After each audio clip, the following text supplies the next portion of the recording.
What's up, wafflers? And welcome back to the toaster. I know we just wrapped up this season, so you're like, well, what are we doing here? Guys, we've got an extra special bonus episode for you. I hope you guys have been doing well. I hope life is treating you well. And most importantly, I hope you had some waffles for breakfast. Alrighty, guys, you know what's up with this. We've got someone in the hot seat today. Who do we have in the toaster? Let's get into it. She's an entertainment industry stylist, and she has dressed several of your faves, from Jerrie Johnson to Gail Bean to Kev on Stage. Yes, I said it, Kev on Stage. The woman behind their phenomenal looks is here in the building to give us a little bit about her story, give us some fashion tips, and just share her story with us. Let's welcome Germanee G. Yes. Hi, Germanee. Welcome to the toaster. Oh, pleasure to be here. Yes, y'all. We have been trying to get this together for so long. Forever. Literally. I'm so glad we were able to do this. And are you ready to share some things with us? Let's do it. Yes. Let's first start with taking it back. What first drew you into the world of fashion and styling? And was there a defining moment where you knew this was your path? Oh, what drew me into the world of styling? I had no intentions of being here at all. Let's start there. Okay. I thought I was going to be a dentist. God pivoted that. And then I went into Gap Corporate. God pivoted that. So I was at Gap in Silicon Valley. They don't really know how to dress themselves in tech. My roommate at the time had asked me to dress her for a conference. I did. She went to the conference. They said, "Oh, you look so cute." I said, "Okay." Well, she then showed them my page. Then I started hosting what I would call like sipping styles, where I talked to women about their body types and had wine and talked to them about fashion. And then that splintered into these women wanting to work with me one-on-one. And I ended up meeting someone who had the email of Bozema St. John, who at the time was the CMO of Apple and Beats by Dre. And wow. Yeah, so I sent her a cold pitch, I sent her an email and was like, "Hey, I would love to work with you." And a few weeks later, she emailed me back, and then I became a stylist officially. So, oh my God, yes. Like the ball got rolling kind It did. of thing. Yeah. Oh my gosh. I love that. And very, very, very inspiring. Oh, thanks. Like, dentist turned stylish, y'all. Y'all never know what you're supposed to be. You know, God's always throwing in those curveballs, a lot right? of pivots, a lot of curveballs. Just go with the flow. But like, look how fun this is. Yeah. Okay, so let's dive into your education. Okay. You're a proud NC State alum from the College of Textiles. Yes. And how did that background in textiles shape your approach to styling and branding? Ooh, I think more than anything, it shaped my approach to branding because my major was in brand marketing and management.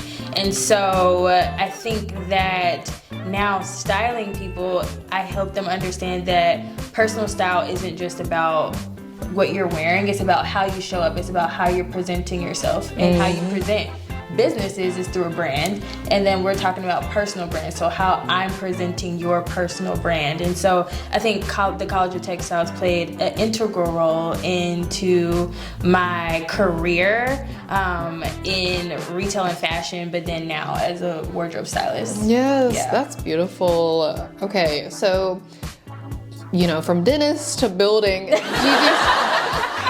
Gigi Co-styling from the ground up. Yes. What was the vision behind starting your company and how did it evolve? I wanted to help people look and feel great, especially women in what they were wearing, especially Black women, because you know, when you're in the corporate spaces, there are not a lot of faces that look like you. And so you need that armor to really like show up as your best, most confident self. So when we first started the company, it was literally for executives and professionals in tech and entertainment. And so we've pivoted and we've like grown out a bit outside of our key niche, but it was really to help these Black women show up in spaces where they might not feel the most confident, but they had the resume. And so giving them the tools to look their best selves to show up how they needed to. Right. And so yeah, that's why I started the company, and now it's like, oh, it's grown. And so now I'm like, okay, it's about legacy now. It's about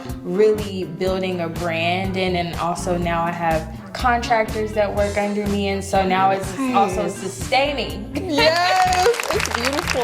It is truly inspiring. Thank you. Honestly. So let's get into your creative process. Yeah. Especially when it comes to clients, because each person's different. Everybody's different. Everyone's different. What's your creative process like when you're styling a client, from like their first conversation to the final look or like the final execution? Yeah, like I do a lot of analytical work before I work on a client project. Like I want to see how they're showing up, what their Instagram is looking like, how they've been styling themselves in the past, or if they've worked with a stylist before, how that stylist was working with them, and really also understanding, okay, how do you see yourself showing up? Do you want to be the fashion girl, or do you want to blend in? Everybody doesn't want to be the it girl. Right. And so understanding how this person envisions themselves, and then coming up with a process to get them to where they want to go. And so taking where they are now, and then I go to the drawing board and dream up, okay, this is how I want them to look. And then I present that to them, and we try things on, we throw paint at the wall, we love it or we don't.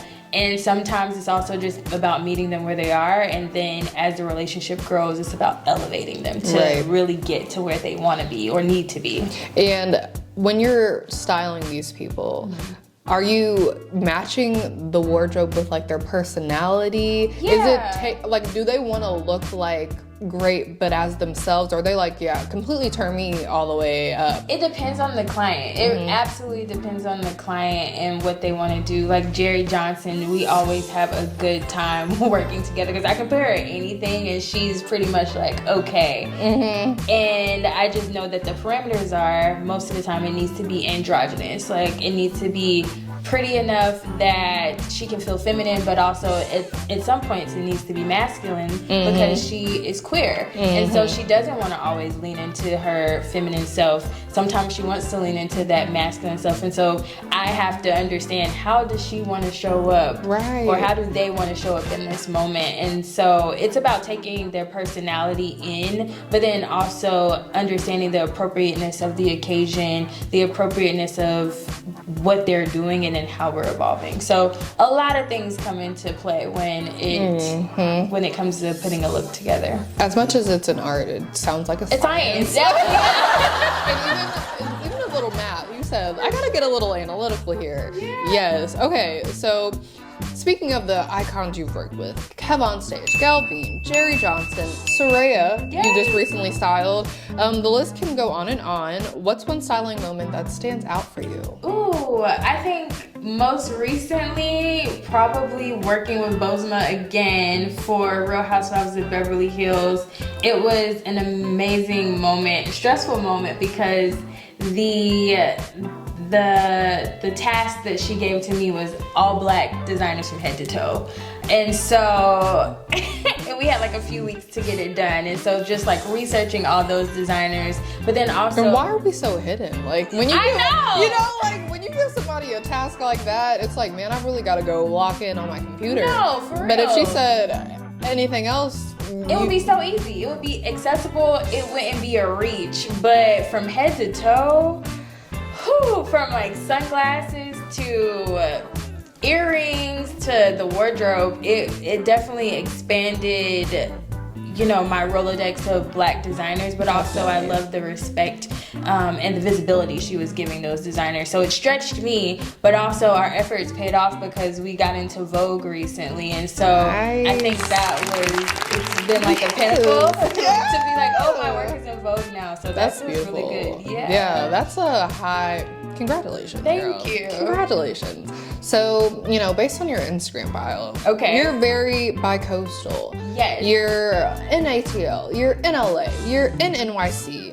How do those cities influence your aesthetic? Ooh, I think each of those cities I have a love for. Like, I think there is a casual streetwear yet put together vibe that Los Angeles gives you.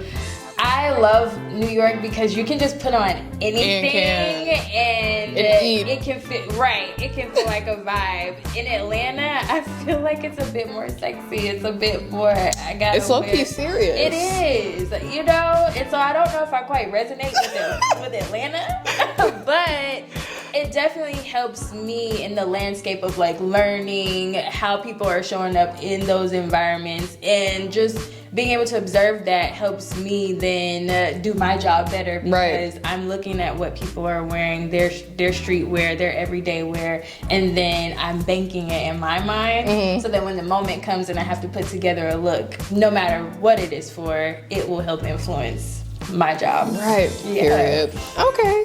All right. So let's talk Vogue. Okay. Since we just talked about it, what did it feel like to see your work featured in one of the most legendary fashion platforms? It's crazy because she didn't tell me that this was happening, and so I was on a plane when I got the email or the Instagram notification, and my phone's blowing up from all of my. They're like, "You're in Vogue! Oh my god!" And then I would have cried. But also, I'm like on the plane, so it's not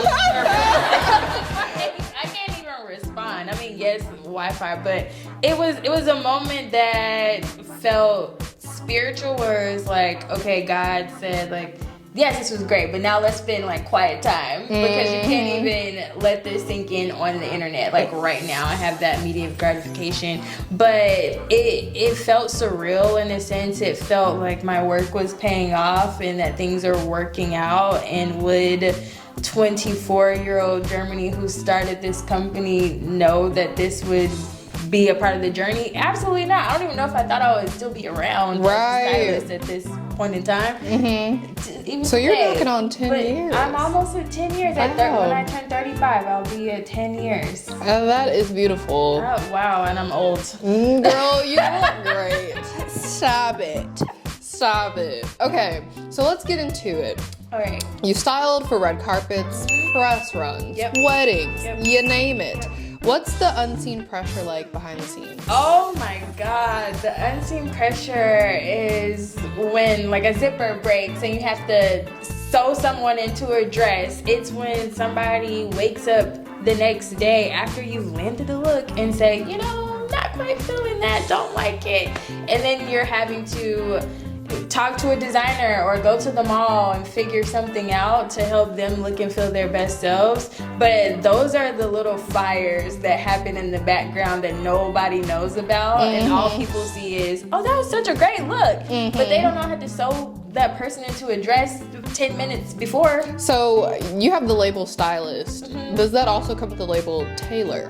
You know, a little bit. I'm not great at that, but listen, I will put the thread to the needle if I have to. You're gonna do whatever it takes to execute the look.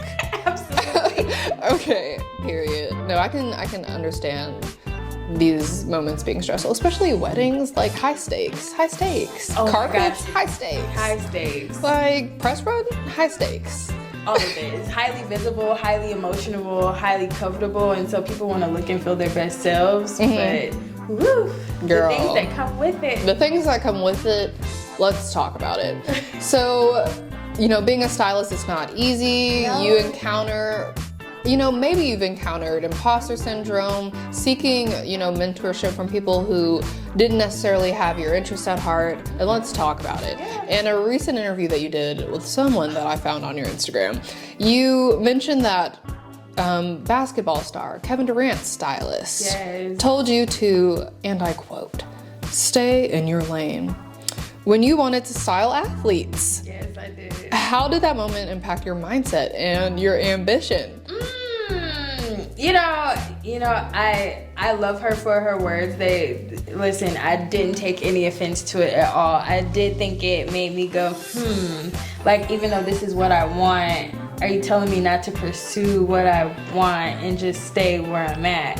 And so I think there's duality to it, Definitely. Right? There is okay, I am styling these Black corporate women very well and they're happy with what I'm doing, but I do want to march toward this, and you're telling me to stay in my lane and continue that. So, okay, sure. But also, there's but what do I want to strive towards? Can I aim towards something? Right. Or do I Can just you stay here? expand Right, exactly. And I think that my journey is my journey. And the beautiful thing about my journey is your gifts will make room for you. And so it didn't matter that I stayed in my lane, because I did. But when the opportunity presented myself, even when I was interning with Apuje Kalu, who is an amazing celebrity stylist, like, I did great work with him. And so if he couldn't do a project, he would give me a project. Or even in working with those executives in tech and entertainment, they're out in the streets with celebrities, and so they were able to introduce me to some of my celebrity clientele. And so yes, I stayed in my lane, but also I was good enough that God sent me people outside of my lane. Your lane was booming, and it expanded anyways, okay? Period. Y'all, the gifts will make room for you. Clock it, write it down, stamp it, recite it, note it. Yes. Okay, so as a Black woman entrepreneur in fashion, what are some of the biggest challenges you faced, and how did you move through them? Ooh, I still move through them. As a Black woman in fashion, I think that sometimes it's hard because, you know, especially in the work that I do with celebrities, it's hard to sometimes pull garments. It's hard to get these showrooms and designer houses to say yes. And you know it's a part of the process. You know it's just like, okay, maybe it's not your time yet or your client's time yet, but you want that for your client. You want to be able to easily pull and have access. And so I think navigating that landscape can sometimes be hard, especially when you're looking at your Black peers and they're telling you no, and you're like, well, I'm Black, you Black, we supposed to be supposed to be right here. And it's just not like that. And so you have to build a lot of thick skin. And I think as Black women in general, we navigate life building thick skin and just, you know, showing up and knowing that we gonna make a way even if there ain't a way, like, and are, you know. And so because of that, I think those are challenges that I have to navigate all the time. And you know, I just wake up every day, tell myself I'm enough, I'm gonna figure it out, I'm gonna get it done. And you have every single time. Well, this is the perfect time for a mid-show game break. Waffle fit or waffle fail. Ooh. Okay, Germanee, you've been dropping gems and giving us life this entire time, but now it's time to switch things up and play a little game we like to call Waffle Fit or Waffle Fail. We've actually never played this game. We're playing it today. And are. Because here at Waffle, we keep it stylish, but we're not afraid to call out a little fashion flop either. Okay, so how it works. You'll see a series of images that you've already been shown, fashion moments from red carpets, award shows, Met Galas, or even stylish TV characters. For each one, you know, you're gonna easily say waffle fit and explain yourself, and that means, you know, fire. Or waffle fail. It needs some syrup because that waffle's dry.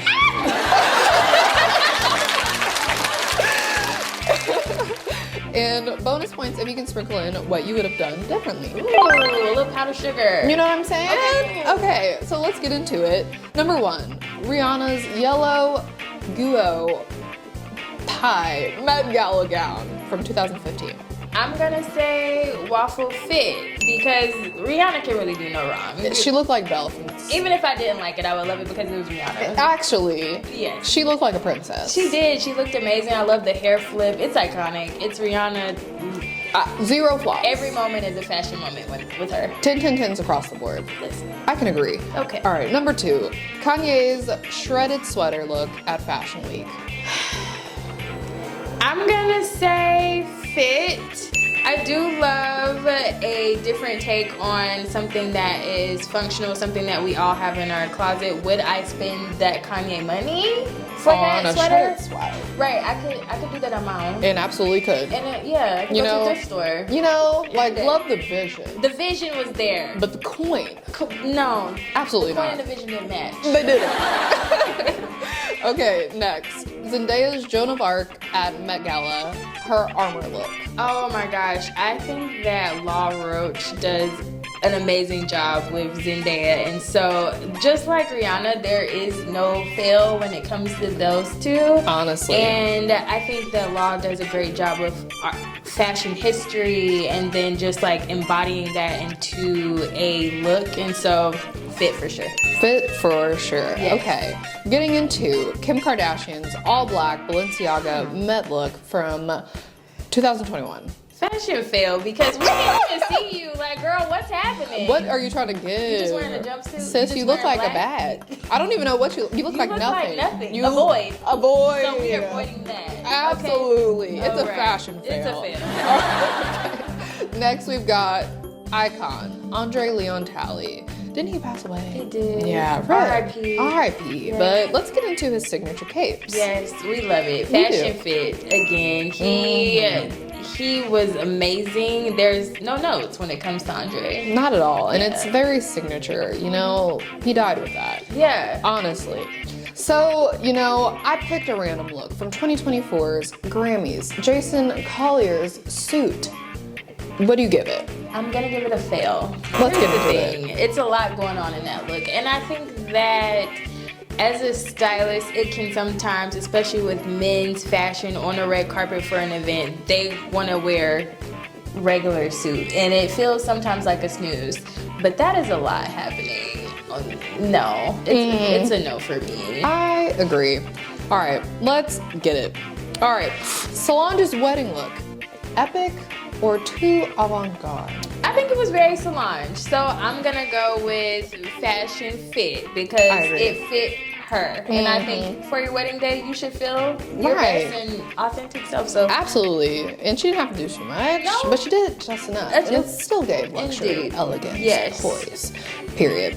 Okay, getting into Lil Nas X's golden 3-outfit performance at the Met Gala.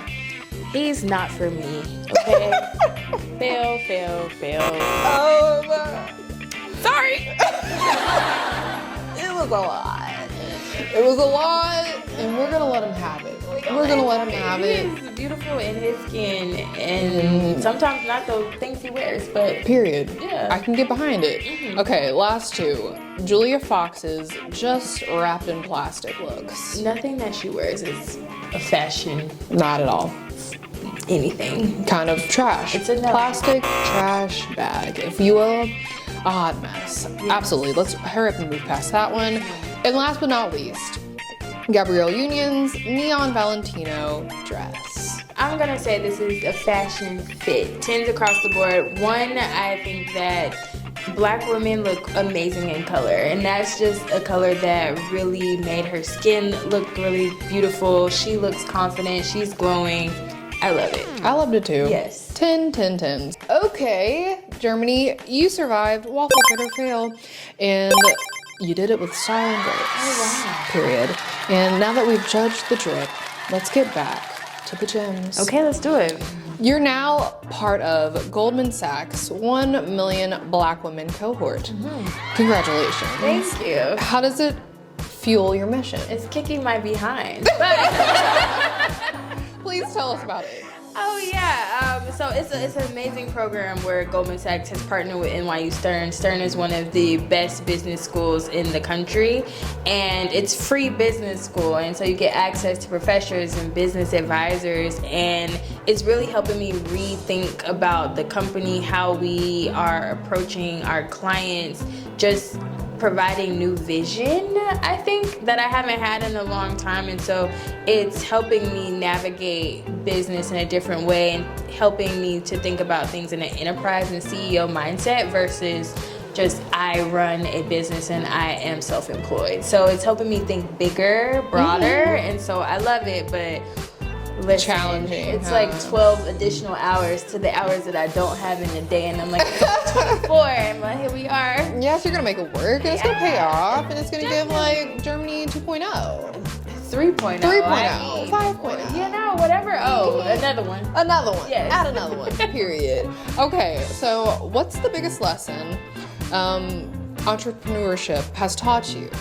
especially because you're a creative turned CEO. Oh yes, I think it's taught me that no one day can be the same, and entrepreneurship is probably one of the hardest things that anybody can ever do. And so to those who do it, it's a faith journey, it's a intense journey, but it's a journey that's worth it, especially when you see what you put out really turn into fruit, and you just gotta watch the fruits come from the ground.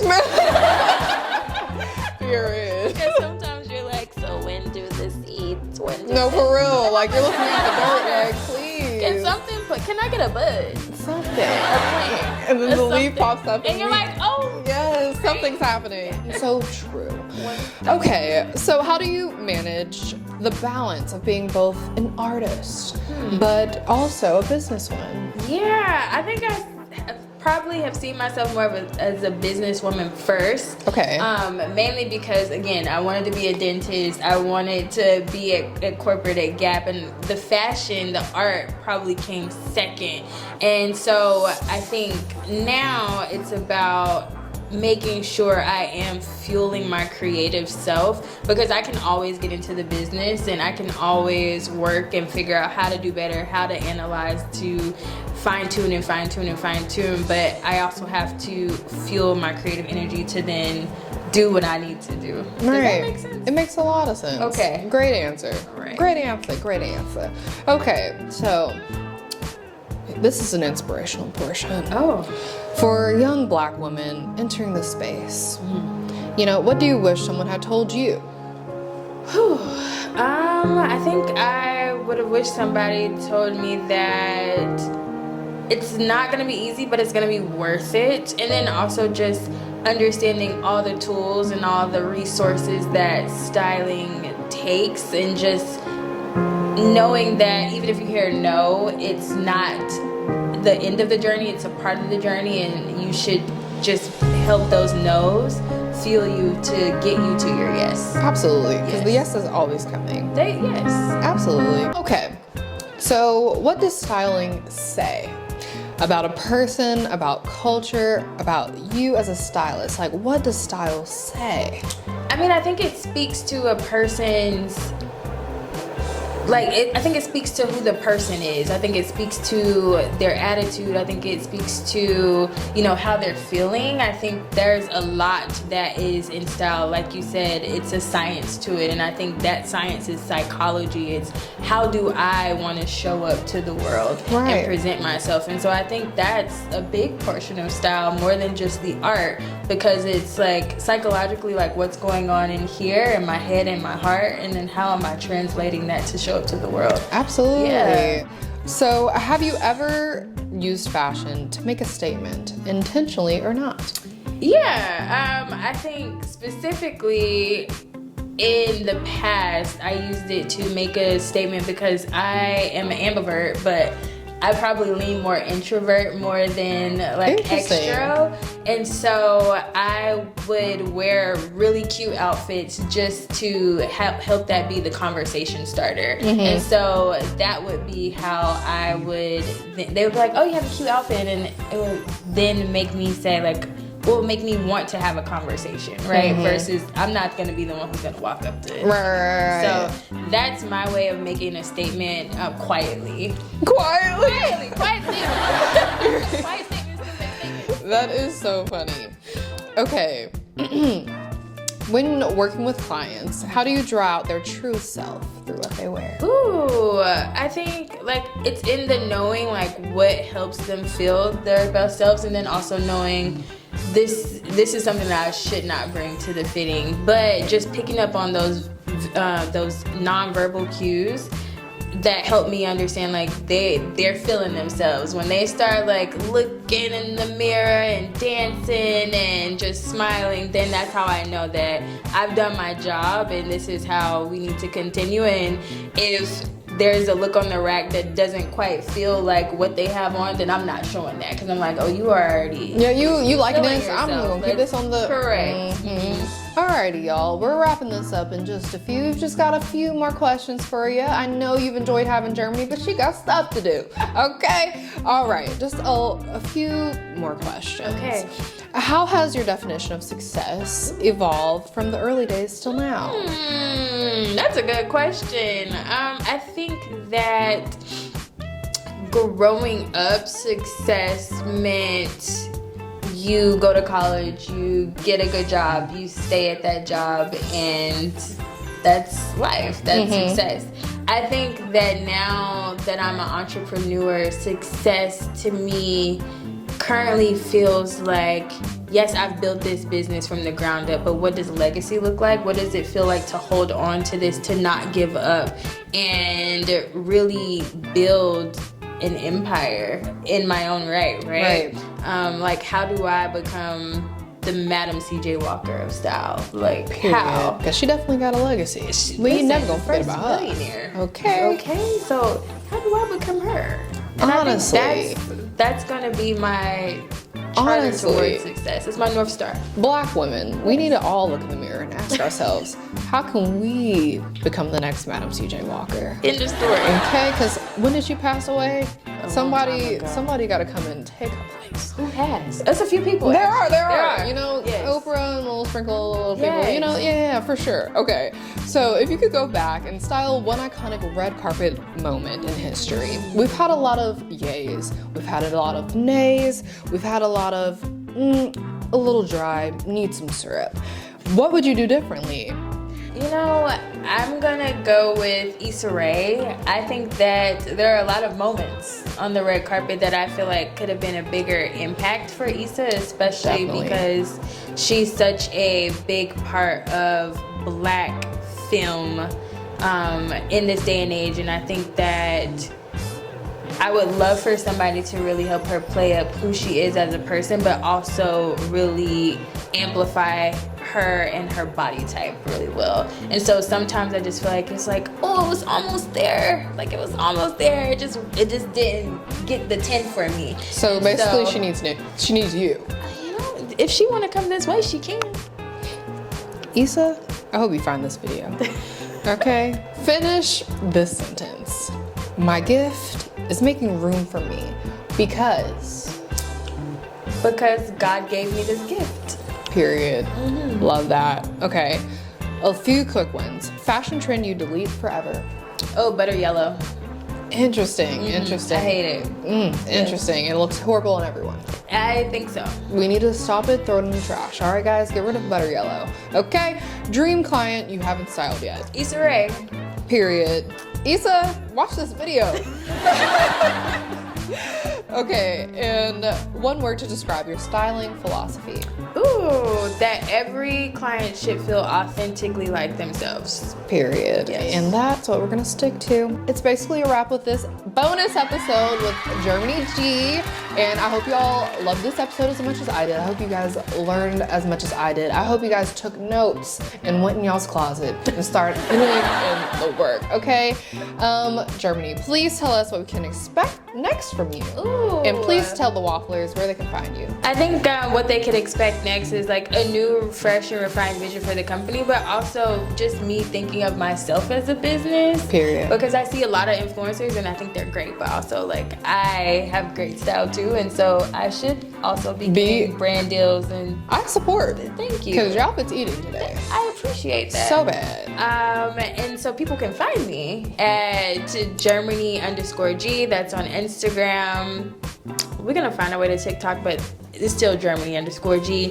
And yeah, and then on my website at ggandcostyling.com. Period, y'all. Wafflers, peace out. Until next time.